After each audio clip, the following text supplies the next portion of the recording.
ട്രംപിന്റെ പ്രസ്താവനകൾ നേരിന്റെയും നുണയുടെയും മിശ്രിതമാണെന്നും നിർബന്ധങ്ങളുടെ ഭാഷയോട് 47 വർഷങ്ങൾക്ക് മുന്നേ ഗുഡ് ബൈ പറഞ്ഞതാണെന്നാണ് ഇറാൻ പ്രതികരിച്ചത്, അല്ലെങ്കിൽ ഇറാൻ പറഞ്ഞിരിക്കുന്നത് എന്നുള്ളതാണ്. ഇങ്ങനെ പറയുന്ന സമയത്ത് നമ്മൾ കുറേ കാര്യങ്ങൾ അനലൈസ് ചെയ്ത് നോക്കുകയാണെന്നുണ്ടെങ്കിൽ നമുക്ക് ഈ കാര്യങ്ങൾ മനസ്സിലാവും. അതായത് കുറച്ച് സത്യം, കുറച്ച് നുണ, കുറച്ച് സൂപ്പർസ്റ്റിഷ്യസ് ആയിട്ടുള്ള കാര്യങ്ങൾ, ഇതെല്ലാം കൂടെ ഉൾക്കൊള്ളുന്നതാണ് യഥാർത്ഥത്തിൽ ട്രംപിന്റെ പ്രസ്താവനകൾ. അതുമാത്രമല്ല, ഈ പ്രസ്താവന യുദ്ധം തുടങ്ങുന്ന കാലഘട്ടത്തിൽ നിങ്ങളെല്ലാവരും ഒരു ന്യൂസ് കണ്ടത് ഓർക്കുന്നുണ്ടാവും. അതായത് ട്രംപിന്റെ മരുമകൻ എല്ലാം കൂടെ ചേർന്നിട്ട് ഈ ഗാംബ്ലിംഗ് എന്ന് പറയാൻ പറ്റത്തില്ല, ബെറ്റിംഗ് നടത്തുന്നുണ്ട് എന്നുള്ളതാണ് പറയുന്നത്. അല്ലെങ്കിൽ സ്റ്റോക്ക് മാർക്കറ്റിൽ പലതരത്തിലുള്ള ഇടപെടലുകൾ നടത്തുന്നുണ്ട് എന്നുള്ളതാണ്.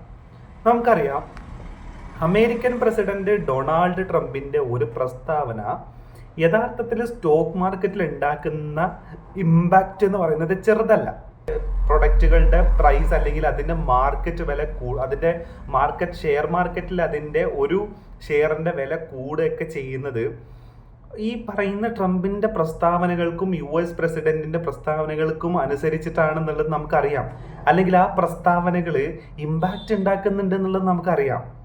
അപ്പോൾ അത് വെച്ചിട്ട് പൈസ ഉണ്ടാക്കുന്ന ഒരു ബിസിനസ്മാന്റെ ബിസിനസ് തന്ത്രം യഥാർത്ഥത്തിൽ ട്രംപിന്റെ മരുമകനും കൂടെ കളിക്കുന്നുണ്ടോ എന്ന് ചോദിച്ചു കഴിഞ്ഞാൽ, ഈ പ്രസ്താവനകളും ആ പ്രസ്താവനകളോട് ഇറാൻ പ്രതികരിച്ചതും കൂടെ നമ്മളൊന്ന് കണക്കുകൂട്ടി നോക്കുമ്പോൾ നമുക്കത് കാണാൻ പറ്റും എന്നുള്ളതാണ്.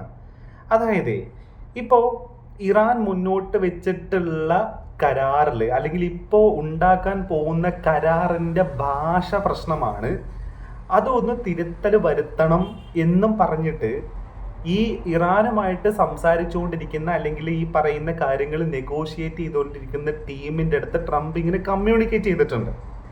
അതായത് അതിലെ ഭാഷ ശരിയല്ല, അതിലെ ഭാഷയിൽ വ്യത്യാസം വരുത്തണം എന്നുള്ളത്.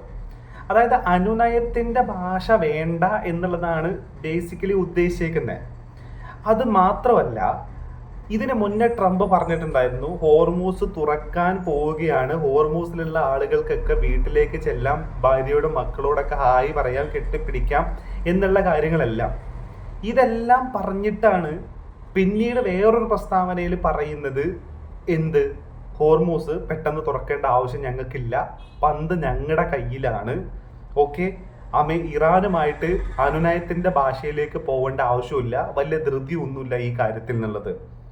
അപ്പോൾ ഇറാൻ അതിന് ശേഷം നടത്തിയ ഒരു പ്രസ്താവനയാണ് അതിലേറ്റവും ഇമ്പോർട്ടൻറ്റ്. അതായത് ട്രംപിനെ അമേരിക്കയെയും എങ്ങനെ ഇവർ വിശ്വാസത്തിലെടുക്കുന്നു, അമേരിക്കയുമായിട്ട് യാതൊരു തരത്തിൽ ഈ പറയുന്ന ഭീഷണിയുടെ ഭാഷയുമായിട്ട് നിങ്ങൾ വരുമ്പോൾ നിങ്ങളോട് യാതൊരു തരത്തിലുള്ള സഹകരണവും ഇല്ല, ഞങ്ങൾ നടത്തില്ല, ചെയ്യില്ല എന്ന് പറഞ്ഞൊരു കാര്യം കൂടെ ഇറാൻ പറയുന്നുണ്ട് എന്നുള്ളതാണ്. അപ്പോഴാണ് ഈ പറയുന്ന പ്രസ്താവനയ്ക്ക് വീണ്ടും ഇമ്പോർട്ടൻസ് വരുന്നത്. സത്യത്തിൻ്റെയും നുണയുടെയും മിശ്രിതമാണ് ട്രംപ് പറയുന്നത് എന്ന് ഇറാൻ പറയുന്നൊരു കാര്യം. 47 വർഷങ്ങൾക്ക് മുന്നേ ഭീഷണിയുടെ ഭാഷ, ആ ഭാഷയോട് ഞങ്ങൾ ഗുഡ് ബൈ പറഞ്ഞതാണെന്നുള്ളത്. ഇത് നോക്കുകയാണെന്നുണ്ടെങ്കിൽ ട്രംപിന്റെ പ്രസ്താവനകൾ നുണകളാൽ നിറഞ്ഞതും ഇറാന്റെ പ്രസ്താവനകൾ എന്ന് പറയുന്നത് നിലപാടിൽ ഉറച്ചതുമാണെന്നുള്ളത് നമുക്ക് കാണാൻ പറ്റും. ഈ ഒരു കാര്യം പറയാനാണ് ഞാൻ ഇത്രയും ഒരു ബിഗിനിങ് കൊടുത്തേ. അതായത് നുണകളും സത്യങ്ങളും അസത്യങ്ങളും ഭീഷണിയും നിറഞ്ഞിട്ടുള്ള ഒരു ഭാഷ ഒരു ടീം എടുക്കുമ്പോൾ അതിൻ്റെ ഓപ്പോസിറ്റുള്ള ടീം എടുക്കുന്നത് ശക്തമായിട്ടുള്ള നിലപാടിൻ്റെ ഭാഷയാണെന്നുള്ളതും കൂടെ നമ്മൾ കാണണം. അതായത് ഈ പറയുന്ന രീതിയിൽ ഇറാന്റെ പട്ടണങ്ങളെ ഞങ്ങൾ തീഗോളമാക്കും, നരകം കാണിക്കും, അല്ലേ? അതേപോലെ തന്നെ ഇറാന്റെ നേതാക്കന്മാരെ എല്ലാം ഞങ്ങൾ വധിക്കും, ഇറാനെ സ്റ്റോണേജിലേക്ക് ഞങ്ങൾ കൊണ്ടുപോകും. ഇത്തരത്തിലുള്ള ഹെവി ആയിട്ടുള്ള, അതായത് അന്താരാഷ്ട്ര തലത്തിൽ ഇന്നേ വരെ ഒരു രാജ്യം മറ്റൊരു രാജ്യത്തിനോട് കാണിക്കാത്ത അത്രയും ഭീഷണികളാണ് യഥാർത്ഥത്തിൽ അമേരിക്ക ഇറാന് മേലെ നടത്തിയത്, അല്ലേ? എന്നിട്ടും എന്തുകൊണ്ട് ഇറാൻ ഈ ഭീഷണികൾക്കൊന്നും മുഖം കൊടുത്തില്ല, അല്ലെങ്കിൽ ഈ ഭീഷണികൾക്കൊന്നും ഒരു തരത്തിലുള്ള റിപ്ലൈയും കൊടുത്തില്ല? ഞങ്ങളെ ആക്രമിച്ചാൽ ഞങ്ങൾ തിരിച്ചാക്രമിക്കും, ഞങ്ങളെ തൊട്ട ഹോർമൂസ് ഞങ്ങൾ ബ്ലോക്ക് ചെയ്യും, ഞങ്ങളെ തൊട്ട ഒരു ബാരൽ ക്രൂഡ് ഓയിലിന്റെ വില 200 ഞങ്ങൾ കടത്തും. ഈ പറയുന്ന പ്രസ്താവനകൾ ഇറാൻ പറയുമ്പോൾ ഇറാൻ ആക്ച്വലി അത് ചെയ്യുന്നുണ്ടെന്നുള്ളത് കാണാം. എന്നാൽ അമേരിക്ക അത് ചെയ്യുന്നുണ്ടോ എന്ന് ചോദിച്ചു കഴിഞ്ഞാൽ അത് ചെയ്യുന്നില്ല എന്നുള്ളതും കൂടെ കാണാം. അപ്പം 47 വർഷങ്ങൾക്ക് മുന്നേ ഭീഷണിയുടെ സ്വരത്തിനോട് ഞങ്ങൾ അടിച്ചിട്ടുള്ള ഗുഡ് ബൈ, ആ ഗുഡ് ബൈ ആയിട്ട് തന്നെയാണ് ഇരിക്കുന്നത്. അതിനെ ഞങ്ങൾ ഇങ്ങോട്ട് എടുത്തിട്ടില്ല, അതും കൊണ്ട് ഞങ്ങൾ എടുത്തോട്ട് വരണ്ട എന്നാണ് ഇറാൻ യഥാർത്ഥത്തിൽ ഇതിലൂടെ എല്ലാം പറഞ്ഞെന്നുള്ളത് നമ്മൾ കാണണം. മാത്രമല്ല ആൻറ്റിസിപ്പേറ്റ് ചെയ്തിട്ടുണ്ട് അവരെന്നുള്ളതാണ്.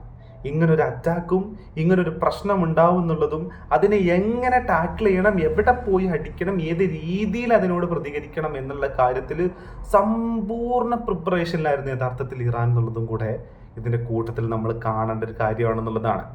ഇപ്പോൾ കഴിഞ്ഞ ദിവസം ഇവിടെ നമ്മുടെ സിംഗപ്പൂരുള്ള പീറ്റ് ഹെക്സത്ത് ഒരു കാര്യം പറഞ്ഞിട്ടുണ്ടായിരുന്നു. അതായത് ഇറാനെ ആക്രമിക്കാൻ ഞങ്ങൾ സുസജ്ജമാണ്, ഞങ്ങളുടെ ആർമി റെഡിയാണെന്നുള്ള സാധനം പീറ്റർ ഹെക്സത്ത് പറഞ്ഞിട്ടുണ്ടായിരുന്നു. പക്ഷേ റെഡി ആയിട്ട് ഒരു കാര്യമില്ല, ഇറാൻ അറ്റാക്ക് ചെയ്യാൻ ഈ സാഹചര്യത്തിൽ നിങ്ങളെ കൊണ്ട് പറ്റില്ല എന്നുള്ളതാണ് അതിൻ്റെ യാഥാർത്ഥ്യം. എന്തുകൊണ്ടാണെന്ന് ചോദിച്ചു കഴിഞ്ഞാൽ ഇപ്പോൾ ഓൾറെഡി ചെറിയ അനക്കങ്ങൾ ഈ പറയുന്ന ഹോർമൂസിനും ഇറാന്റെ മേലെയും ഉണ്ടാവുന്ന സമയത്ത് അങ്ങോട്ടും ഇങ്ങോട്ടും ചെറുതായിട്ട് ഞൂട്ടിക്കൊണ്ടിരിക്കണ്ടല്ലോ. അപ്പം തന്നെ മാർക്കറ്റിൽ നമുക്കതിൻ്റെ ഇമ്പാക്റ്റ് കാണാൻ പറ്റും.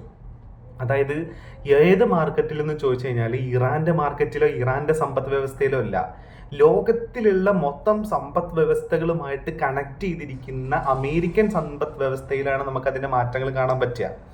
ആ മാറ്റങ്ങൾ ഇനിയും രൂക്ഷമാവുകയും ആ മാറ്റങ്ങൾ ഇനിയും കൂടുതലായി കഴിഞ്ഞാലുള്ള പ്രശ്നം യഥാർത്ഥത്തിൽ അമേരിക്കയ്ക്ക് തന്നെയാണെന്നുള്ളതാണ്. അതായത് ഇൻഫ്ലേഷനും പ്രൊഡക്റ്റുകളുടെ പ്രൈസ് ഹൈക്കും.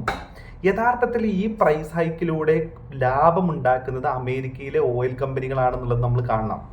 എന്നാൽ ആ ലാഭത്തിൻ്റെ ഏതെങ്കിലും തരത്തിലുള്ള ഡിവിഡൻഡ് അമേരിക്കൻ സൊസൈറ്റിക്ക് കിട്ടുന്നുണ്ടോ എന്ന് ചോദിച്ചു കഴിഞ്ഞാൽ ഇല്ല.